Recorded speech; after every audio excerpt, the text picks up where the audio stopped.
Tu sais, quand je t'ai dit de te servir de ta tête, je pensais pas à ça, hein. Oui, maintenant je me doute. On va vite oublier tout ça. En même temps, ça a fonctionné là où les canons échouent depuis un moment.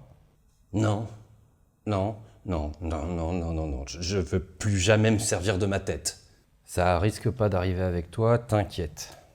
Ah ah, très amusant. Je plaisante pas.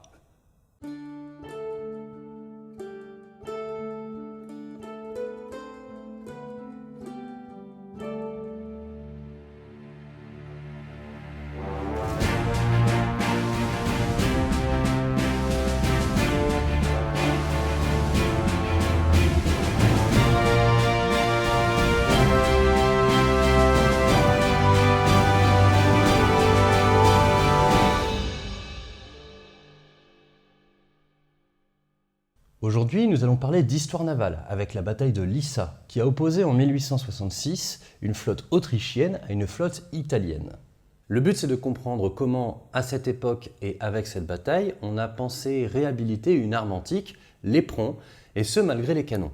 Bon, pour ceux qui ne connaîtraient pas l'éperon, parfois appelé rostre, sachez qu'il s'agit d'une arme, d'un renforcement placé à la tête d'un navire pour lui permettre d'éventrer un navire adverse en lui rentrant dedans. Bon, pendant l'Antiquité, ça avait un sens, mais en 1866, c'est un peu étonnant. Alors jetons-y un œil. Et bien évidemment, pour ça, on va commencer par un peu de contexte pour comprendre comment Autrichiens et Italiens ont pu engager une telle bataille de Lissa dans l'Adriatique. Elle a eu lieu durant ce que les Italiens appellent la Troisième Guerre d'indépendance, en parallèle de la guerre austro-prussienne que nous avons déjà rencontrée avec la bataille de Sadova. Comme cette fois c'est le côté austro-italien qui nous intéresse, je vous refais du contexte, mais selon ce point de vue. Pour la deuxième guerre d'indépendance italienne, comme nous avons pu la voir avec la bataille de Solferino, l'intervention française se termine en demi-teinte en 1859, mais le royaume de Sardaigne ne s'arrête pas là. Pendant 2 ans, il unifie morceau par morceau la botte italienne, à l'exception du Latium, qui reste aux États pontificaux, et de la Vénétie, qui reste à l'Autriche. En mars 1861 est proclamé le royaume d'Italie, faisant du roi de Sardaigne, Victor Emmanuel II, le roi d'Italie. C'est ainsi que naît l'État italien, mais pour les tenants de l'unité italienne, le processus n'est pas terminé. Les États pontificaux, ça viendra en 1870, mais la Vénétie, elle, reste entre les mains des Autrichiens, et il s'agirait de la leur arracher. C'est un courant politique assez puissant dans ce pays. Il s'agit de rallier à l'Italie tous les territoires où les populations italiennes sont majoritaires. On parle de panitalianisme ou d'irrédentisme italien, mais il faut se méfier de cette expression dont l'ampleur nationaliste puis fasciste a énormément varié de 1860 à 1945. Pour faire simple, l'Italie cherche à récupérer une Vénétie bien plus grande que celle reconnue par l'Autriche, incluant l'Istrie et une partie du Frioul. Certains panitaliens réclament même la Dalmatie. Autant dire que les tensions, dès la fondation de l'Italie, entre ce jeune pays et l'Autriche sont extrêmement fortes, et les deux camps se préparent jusqu'en 1866. Mais l'Autriche, on l'a vu avec Sadova, a alors un problème bien plus urgent en la personne de la Prusse, et cette dernière s'allie à l'Italie en avril 1866. L'Autriche essaie tant bien que mal de casser cette alliance, et finit même par faire une proposition assez alléchante. Elle propose rien d'autre que la Vénétie à la France qui la rétrocéderait à l'Italie en échange de la neutralité de la France et de l'Italie. Après avoir hésité, cette dernière refuse. Mais la France met le pied dans la porte. Je vous la fais courte, mais en gros la France pourrait très bien intervenir aux côtés de la Prusse pour obtenir des concessions du côté de l'Allemagne. L'Autriche craint un tel scénario. Et finalement, elle signe un accord avec la France le 12 juin qui lui fera céder la Vénétie à la fin de la guerre. Napoléon III assure ainsi sa neutralité et essaie de convaincre les Italiens d'en faire de même, mais ces derniers ne veulent rien entendre. Ils ne sont pas satisfaits des nouvelles frontières que cela dessinerait. Ils ont décidé d'aller chercher le reste. Le 20 juin 1866, 6 jours après la Prusse, l'Italie déclare la guerre à l'Autriche.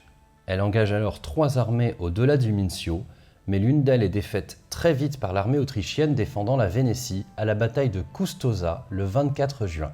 À partir de cette bataille, il n'y a plus vraiment d'opération terrestre. L'armée italienne est trop jeune, trop désorganisée entre ses différentes composantes, elle patine. En même temps, ça fait pas longtemps qu'elle existe, hein.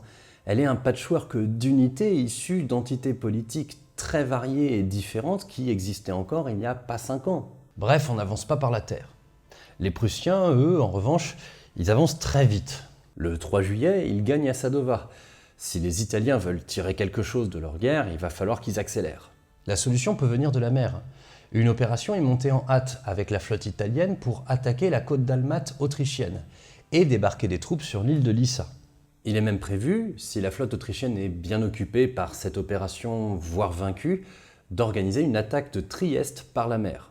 C'est ainsi que le 16 juin, une flotte italienne rassemblant les meilleures unités et 3000 hommes de troupes part d'Ancône pour Lissa. Les 18 et 19, elle n'ose débarquer ses troupes de peur d'être surprise pendant la manœuvre. Elle bombarde donc le fort de l'île, prévenant les Autrichiens de leur position. Ils envoient donc leur flotte de Pola le 19 pour intervenir. Tegethoff, le commandant de cette flotte, engage directement le combat le lendemain à 10 h. Et pour comprendre ce dernier, il s'agirait de savoir de quoi sont composées les flottes de cette époque. Parce que depuis la fin du Premier Empire, beaucoup, mais alors beaucoup, de choses se sont passées pour la marine. C'est bien simple, les flottes se sont entièrement transformées. Plusieurs fois. Bon, on va reprendre. Alors, aujourd'hui, on veut se concentrer sur autre chose, donc je vais juste vous présenter les éléments clés, mais retenez bien que chacun mériterait sa propre vidéo, sans parler des évolutions intellectuelles et théoriques que cela a provoqué. Je vous assure qu'on pourrait faire tenir la chaîne YouTube longtemps, rien que sur les évolutions de la marine durant le 19e siècle. Tu pourrais arrêter à chaque vidéo de promettre plus que ce qu'il y a déjà sur toute la chaîne, s'il te plaît? Pardon. Bon, déjà, d'où partons-nous? Rappelez-vous, nous avons fait une série sur la tactique de la ligne de file et sur son dépassement durant le XVIIIe siècle. Des navires fortement dotés en canons sur les flancs, se mettant à la queue leu-leu pour maximiser leur puissance de feu sur la file adverse, finalement dépassés par une innovation tactique, la rupture de la ligne. Sauf qu'entre Trafalgar et Lissa, 2-3 petites choses ont changé. Je sais pas, genre le moteur à vapeur par exemple? Oui, typiquement. Le moteur à vapeur permet progressivement de remplacer la voile comme moyen de locomotion des navires. Militairement, c'est pas inintéressant, vous vous en doutez, puisqu'avec un moteur, on devient indépendant du vent. Pour la première fois depuis les rames, un navire peut décider de sa vitesse et de sa direction. Bon, après, évidemment, l'intégration du moteur à vapeur ne s'est pas faite en un jour. On assiste du début à la deuxième moitié du 19e siècle à de nombreuses hybridations entre voile et vapeur, y compris militairement. L'efficacité des moteurs, les technologies de propulsion passant de la roue à aube aux hélices, la maîtrise de la combustion du charbon, le dessin des bateaux, tout cela a mis un certain temps à arriver à maturité, tant et si bien qu'il faudra attendre 1850 en France pour voir la première grande unité où le moteur à vapeur est le principal moyen de locomotion, prenant le pas sur des voiles ne servant plus que d'appoint. Encore quelques années avant leur disparition. Finalement, dans les années 1860, en France comme en Grande-Bretagne, on considère que pour la voile et pour la roue à aube, c'est fini. Il n'y a plus guère que les navires amiraux qui conservent des voiles comme appoint pour leur permettre de conserver une plus grande taille. En plus de ce déjà gros morceau, on a l'apparition du principe de la cuirasse. Je ne vais pas vous en faire une histoire précise, mais en gros, on se met à blinder les coques petit à petit. Cela amène à un alourdissement des navires, mais penser en amont, ça ouvre des possibilités intéressantes. On peut ainsi penser aux batteries flottantes à la bataille de Kinburn par les Français durant la guerre de Crimée, qui laissent présager l'apparition d'un tout nouveau type de navire, les frégates cuirassées, par la suite simplement nommées cuirassés. Au passage, clarifions tout de suite. Ne confondons plus, s'il vous plaît, les cuirassés et les cuirassiers. Ça a le don d'énerver à la fois les marins et les cavaliers, et je vous assure que c'est pas fréquent de voir ces deux populations être d'accord. Bref, si on fera un autre jour l'histoire de l'apparition des cuirassés, dans les années 1860, c'est un type de navire bien défini. Évidemment, c'est par l'association de la cuirasse et du moteur à vapeur que ce navire a pu voir le jour. Enfin, dernier point, les canons. Ces derniers ont connu des évolutions assez notables qui ont amélioré à la fois leur puissance et leur portée. Mais dans les années 1860, c'est plutôt le début de l'explosion de leur puissance, ce qui fait d'ailleurs qu'il y a une forme de course qui s'engage entre les canons et la cuirasse entre les années 1860 et 1890. Toutes ces évolutions ont d'ailleurs des conséquences sur les populations des navires militaires. Bah oui, la technique nécessaire à l'emploi ou l'entretien de l'artillerie, de la coque, de la machine à vapeur, ça demande des spécialistes. Mécaniciens, chauffeurs, électriciens, servants de pièces d'artillerie complexes, ingénieurs, on ne se suffit plus de marins et d'officiers. Cela implique de nouvelles formations, une nouvelle organisation du personnel et de nouvelles manières de commander. Bref, vous comprendrez qu'entre le moteur, la cuirasse et l'artillerie, on a des évolutions profondes qui créent une certaine fébrilité du côté de la théorie militaire maritime. En même temps, on les comprend. Tout à coup, on a des navires capables de manœuvrer comme ils veulent, et même certains qui encaissent très bien, voire trop bien, les dégâts causés par l'artillerie. Sans compter que les flottes, en 1860, sont loin d'être uniformes. Il n'y a pas que des cuirassés. Tous les navires n'ont pas le même mix entre voile et moteur à vapeur. Enfin, vous voyez le principe.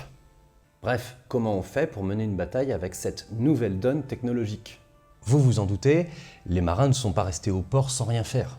Ils ont réfléchi à tout ça et ont progressivement proposé de véritables doctrines, tactiques ou stratégiques, sur l'emploi et l'exploitation du moteur ou de la cuirasse. Je vous ferai également un jour peut-être un point sur ces développements théoriques sur lesquels les Français sont alors plutôt à la pointe. Quelques exemples pour dire. En 1846, on a l'essai de tactique navale pour les bâtiments à vapeur, par le capitaine de corvette vicomte Léon Duparc. Mais le plus important, c'est le Bataille de terre et de mer de Bouette-Villomèze, en 1855, qui contient un projet de tactique navale pour une flotte de vaisseaux à vapeur à hélice. Cela donne par la suite un livre officiel français de tactique navale en 1857, qui sera repris plus ou moins tel quel par les Russes, les Danois et les Italiens. Enfin, notons l'essai sur l'attaque et la défense des lignes de vaisseaux de Jérôme Hyacinthe Pénoat en 1862. Bref, à la bataille de Lissa, cela fait quelques années que l'on réfléchit à la théorie tactique de l'emploi des cuirassés ou des navires à vapeur en général. Non sans une certaine angoisse, mais on va y revenir. Je n'ai pas choisi la bataille de Lissa pour rien. Donc voilà, c'est dans ce contexte de profonde transformation technologique, technique, industrielle et même sociale qu'a lieu la bataille de Lissa.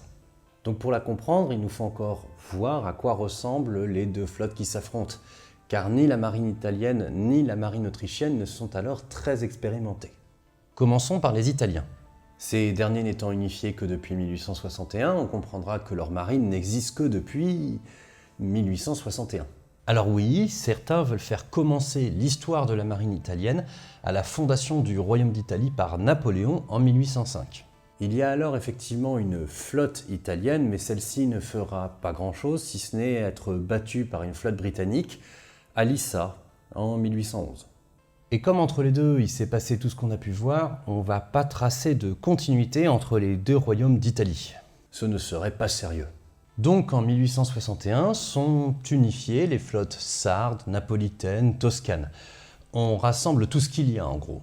Ça donne un patchwork assez monstrueux, à la fois du point de vue du matériel, avec des navires qui sont pas méga à jour, que du point de vue du personnel, des officiers, de la formation, etc. Par exemple, il y a de très fortes tensions entre les écoles de Gênes et de Naples. Si Cavour, un des personnages majeurs du Risorgimento, se donne pour fonder une véritable marine italienne, il meurt 2 mois après la fondation du royaume. Mais bon, il décide tout de même de se doter d'un gros budget, notamment pour pouvoir commander des cuirassés, suite à l'exemple du combat d'Hampton Roads en mars 1862. Je vous explique très rapidement, on y reviendra un jour.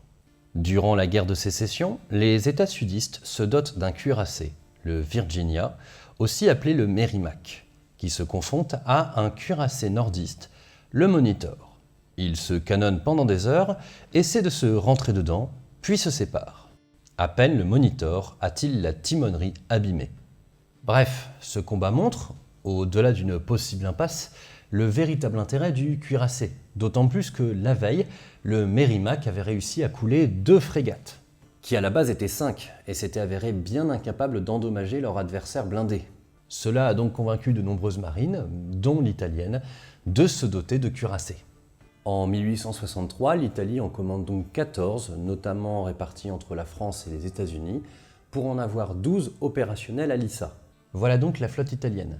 Une escadre neuve et modernisée, accompagnée d'un ensemble de flottilles rassemblées par l'unification. Elle n'a jamais connu de combat et désunie du point de vue du personnel et du commandement, a des artilleurs assez mauvais, mais d'un point de vue matériel, elle est supérieure à la flotte autrichienne. Justement, les Autrichiens, jetons un œil sur ce qu'ils ont à disposition. Déjà, le moins qu'on puisse dire, c'est que c'est une flotte assez nouvelle aussi. Historiquement, la marine autrichienne n'a jamais été très développée. Enfin, la marine fluviale, ça va, mais pas la marine maritime. Déjà en 1848, les Autrichiens avaient eu toutes les peines du monde à réduire Venise en révolte, c'est vous dire. En même temps, traditionnellement, ils avaient un peu accepté qu'il était impossible de rattraper les puissances britanniques, françaises ou russes dans le domaine naval. Alors autant économiser en ne misant rien dedans. Mais avec la mise en place de la puissance italienne, il a commencé à devenir assez évident que les Autrichiens devaient se doter d'une flotte de second rang. Toujours impossible de tutoyer les très grands, mais il fallait au moins avoir de quoi protéger leurs intérêts dans l'Adriatique. Aussi, dans les années 1850, ils commencent à faire des efforts et modernisent petit à petit leur flotte, ainsi que le port de Trieste. Mais c'est en 1862, après la fondation du Royaume d'Italie et l'exemple du combat d'Hampton Roads, qu'ils font le plus gros effort financier et misent également sur des cuirassés. Ils en construisent chez eux et accélèrent le processus en achetant comme ils peuvent, notamment des cuirassés britanniques prévus pour la Confédération sécessionniste. Ainsi, en une dizaine d'années, les Autrichiens se sont constitués une flotte à peu près à jour, si ce n'est au niveau de l'artillerie. En tout cas, ils ont au moins de quoi répondre aux Italiens. Ils ont même l'occasion de faire connaître un baptême du feu à leur flotte en 1864 face aux Danois durant la guerre des Duchés. C'est pas très glorieux, mais bon, ça fait de l'expérience. Et voilà, avec tout ça, on a le contexte de la bataille de Lissa qui oppose finalement deux flottes moyennes, mais qui ont bien en leur sein une combinaison de toutes les innovations contemporaines. Ce qui fait de cette bataille une expérience assez unique pour l'époque, comme on va le voir. Au total, ce sont 27 navires autrichiens, dont 7 cuirassés, un navire de ligne, 6 frégates et 9 canonnières, pour un total de 532 canons et 7800 hommes commandés par l'amiral Tegethoff, contre 34 navires italiens, dont 12 cuirassés, 10 frégates et 3 canonnières, pour un total de 645 canons et 10 900 hommes commandés par l'amiral Carlo Persano. Je vous passe les détails des autres navires et de ceux qui prennent réellement part au combat. Bon voilà, finalement on a deux flottes assez compliquées puisqu'elles mélangent les moyens de locomotion, les cuirassements, les types de navires, etc. Pour se simplifier la vie, on ne fera la différence qu'entre les navires cuirassés et les autres. De toute manière, vous allez voir, c'est assez fouillis. Les deux camps prennent une formation très différente. Les Autrichiens se forment en coin, en pointe, disons, qui n'est pas sans nous faire penser aux formations antiques de galères. 3 vagues sont prévues à 400 mètres de distance chacune, avec les cuirassés en tête, puis les gros navires en bois, puis le reste. En face, les Italiens s'interposent en mettant en ligne leurs cuirassés en 3 groupes de 3, plus le navire amiral au centre. Le reste de la flotte observe de loin. Alors déjà, côté italien, on a un bon gros problème. Le navire amiral, d'où Persano doit donner ses ordres, change au dernier moment, du Re d'Italia à l'Affondatore plus en retrait. Le reste de la flotte ne semble pas vraiment au courant et va passer la bataille à chercher ses ordres venant du Re d'Italia. À une époque où on n'a pas encore la radio, autant vous dire que c'est pas vraiment optimal pour la coordination. Pour ce qui est des deux formations, en fait, c'est assez cohérent. Les Italiens ont de meilleurs canons et ils le savent. Ils veulent donc maximiser leur puissance de feu en présentant leurs flancs. Oui, à l'époque, les canons sont encore sur les flancs. La tourelle n'en est qu'à ses débuts. À la bataille de Lissa, il n'y a que la Fondatore qui en est dotée. Je vous passe les détails techniques. Les Autrichiens en face se savent en infériorité du point de vue de la puissance de feu. Aussi, ils adoptent une formation permettant de percer et d'arriver au contact le plus vite possible. La mer semble alors assez difficile, avec de la houle et un vent de sud-est. Mal coordonnés, les tirs italiens ne font rien à la flotte autrichienne en approche, dont la première vague passe entre les deux premiers groupes italiens. Ils doivent donc faire demi-tour, tandis que la deuxième vague autrichienne arrive au combat, mais plus au sud, au niveau du troisième groupe italien. Bon, là, autant vous dire que ça devient assez chaotique. Entre les ordres donnés par signaux, la fumée des tirs des canons et des moteurs à vapeur, la houle, le vent, les combats tournoyants, chaque navire en est plus ou moins réduit à essayer de réagir à la menace la plus proche. Je vous fais un résumé global parce que dans les faits, c'est surtout une foire d'empoigne. Les cuirassés autrichiens cherchent à éperonner leurs adversaires, ripant régulièrement sur leur coque, tandis que le troisième groupe italien essaie de s'en prendre aux escadres de navires en bois autrichiens. Dans le chaos, les canons italiens semblent inefficaces et seuls 3 événements attirent l'attention. Tout d'abord, le navire amiral autrichien, le Ferdinand Max, parvient à éperonner le Re d'Italia, le faisant couler à pic. Ensuite, un navire de ligne autrichien, le Kaiser, est particulièrement amoché par sa tentative ratée d'éperonnage et les tirs italiens. Il manque lui-même d'être éperonné par l'Affondatore. Enfin, le cuirassé italien le Palestro, isolé, finit par être touché en profondeur par un obus qui lance un incendie. Il explose peu de temps après. Vers 14h30, les 2 flottes se séparent. Les Autrichiens restent en défense devant Lissa, les Italiens finissent par rentrer à Ancône. Résultat, 2 cuirassés coulés, 3 endommagés et près de 600 morts pour les Italiens, contre quelques navires amochés, notamment le Kaiser, et moins d'une 50aine de morts pour les Autrichiens.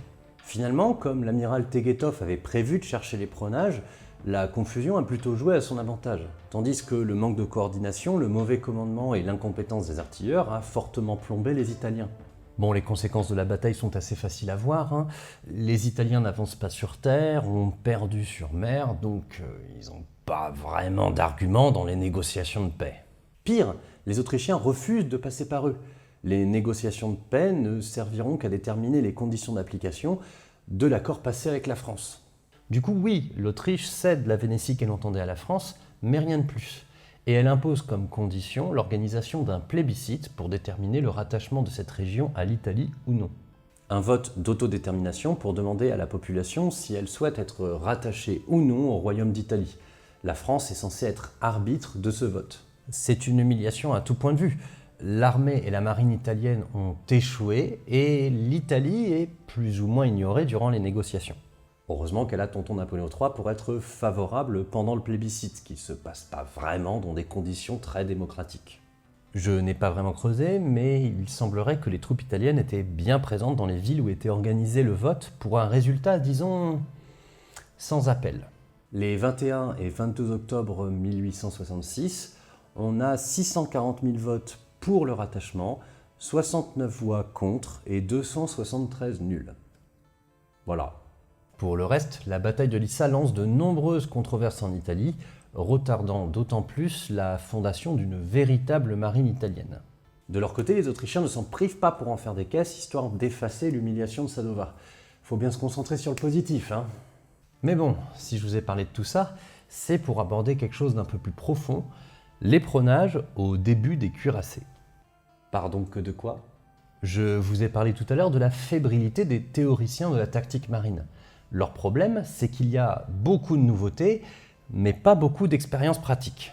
Depuis Trafalgar, si on oublie la bataille de Navarin en 1827 qui a vu une flotte turque qui avait jeté l'ancre se faire pulvériser, il n'y a rien eu avant Lissa. Certes, on a le combat d'Hampton Roads qui a montré que les cuirassés avaient un certain intérêt, mais c'était super limité. Et puis ça avait montré que dans le duel canon-cuirasse, c'était peut-être la cuirasse qui était en train de gagner. Du coup, grosse angoisse. Comment on fait pour gagner des batailles si nos canons ne coulent plus rien ? Vous comprendrez donc que la bataille de Lissa a été énormément décryptée.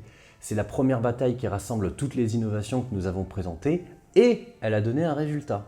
Face à l'impuissance des canons, certains ont vu dans l'éperonnage du Re d'Italia par le Max Ferdinand une nouvelle solution. Bon, l'idée d'un renouveau de l'éperon avait émergé avant la bataille de Lissa. Mais alors après, oubliez la défaillance du commandement italien, oubliez l'incompétence des artilleurs, oubliez même le côté hasardeux de l'éperonnage, le fait est que Tegethoff a cherché le choc et qu'il a gagné. Bon, ce dernier a confié que c'était un miracle de ne pas avoir perdu de navire et que c'était surtout une mêlée chaotique, mais ok. La bataille de Lissa devient une bataille paradigme, qui sert de base à toute une théorie, et elle va nourrir ce qu'on pourrait appeler une forme de mythe de l'éperon. Je vous assure que c'est pas une blague, hein. Nous, aujourd'hui, on aurait tendance à voir l'éperonnage comme une anecdote, un fait exceptionnel. Mais il faut bien se rendre compte qu'à l'époque, des théoriciens de renom l'ont élevé au rang de base théorique conceptuelle. La formation en coin et l'addition d'éperons sur les navires va ainsi être défendue par des théoriciens comme Philippe Colomb pour les Britanniques ou Jurien de la Gravière pour les Français. L'amiral Eugène de Fonck de Jonquière dira même « L'éperon est, pour les combats sur mer, l'arme de l'avenir », remisant les canons à un rôle secondaire. Alors on en rigole, mais il faut le comprendre tout ce beau monde. Ils font ce qu'ils peuvent avec ce qu'ils ont, c'est-à-dire à peu près rien. Et comme il faut bien être prêt pour le prochain conflit, on parie sur ce qu'on trouve. Surtout qu'à cette époque, on l'a vu, le canon montrait de sérieuses faiblesses face à la cuirasse. Il fallait des solutions. Ainsi, l'éperon est pris très au sérieux, amenant à des réflexions théoriques poussées, des adaptations matérielles réelles et même des entraînements. Que je vous montre. On a par exemple cette image montrant un entraînement russe à l'éperonnage dès 1869 sous l'impulsion d'un de leurs penseurs, Boutakov. En France, on met des éperons sur certains cuirassés comme le classe Océan en 1868. Et on crée des bâtiments à éperons, comme le Redoutable, lancé en 1872, ou des béliers, comme le Taureau, dans les faits prévus comme des gardes-côtes. D'un point de vue tactique, la formation en coin, comme à l'ISA, prend le dessus. C'est le grand retour du choc comme tactique décisive. Oui, enfin, un retour qui remonte à l'Antiquité. Certes, il y a eu des tentatives d'éperonnage à l'épante, mais ça n'a jamais été discuté à ce point. C'est une grande nouveauté que le choc comme tactique décisive, malgré les canons. Si on veut un résultat, il faut couler, donc il faut aller au contact. Et comme l'éperonnage implique des logiques de combat singuliers, on se met à chercher des petites formations, des mouvements pour mettre en difficulté l'adversaire. Le but étant de toujours menacer le flanc de l'adversaire sans lui montrer le sien. Par exemple, dans son article « Des combats à l'éperon » dans la Revue maritime et coloniale en 1868, Clément Corde propose ce mouvement pour permettre à un trio de navires de prendre le dessus sur un autre trio tout en se couvrant mutuellement. Bref, vous l'aurez compris, l'éperonnage du Raid Italia n'est pas une anecdote et accouche d'une branche de la théorie tactique maritime bien vivace. Une branche qui, si elle paraît risible aujourd'hui, fut bien prise au sérieux, au point de se retrouver sur le Nautilus de Jules Verne en 1869 par exemple, où l'éperon est bien désigné comme étant une des armes majeures du sous-marin. Bref, n'oublions pas tout de même que nous avons aujourd'hui l'avantage de connaître la suite des évolutions technologiques. Bien évidemment, d'autres penseurs se sont opposés à cette vision, et la course entre le canon et la cuirasse se rééquilibre dans les années 1870-1890. Tout cela va nourrir de réelles réflexions, mais ces dernières, comme avant l'ISA, resteront orphelines d'une pratique réelle. D'ailleurs, les plus connaisseurs d'entre vous auront noté que la tactique qui va s'avérer gagnante au début du XXe siècle, c'est celle des Italiens. En faisant une file pour couper la trajectoire des Autrichiens, ils ont en réalité exécuté un mouvement bien connu des marins militaires, ils ont barré le T. Donc je vous propose qu'on s'intéresse à cette tactique dans le prochain épisode. Et voilà, c'est la fin de cet épisode, j'espère qu'il vous a plu. En attendant, moi je vous remercie de m'avoir écouté et je vous souhaite une bonne journée.